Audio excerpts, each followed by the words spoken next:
আজকে করছি শুক্তো।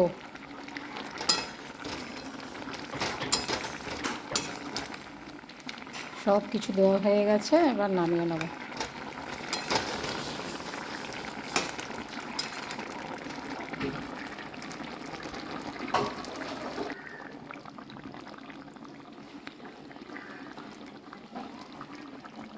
এবার নিরামিষ দেখো, পটল সয়াবিন আর অল্প আলু দিয়েছি।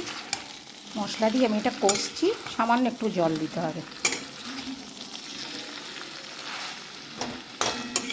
আমি জল দিইনি, এখন মশলাটা দিয়ে আমি কষিয়ে নিচ্ছি। আর এই যে ছোটো ছোটো সয়াবিনগুলো দিয়েছি, ছোটো সয়াবিন দিয়েছি।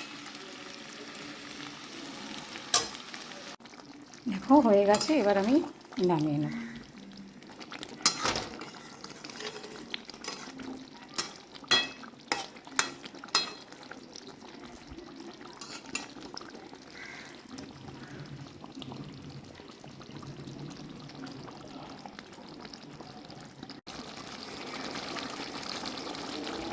আজকে শনিবার, তাই আজকে একদম নিরামিষ। হয়ে গেছে আমার রান্না। দেখো আমি ভাত বেড়ে দিলাম। আর আজকে হচ্ছে শুক্তো আর সয়াবিন পটল আলুর তরকারি।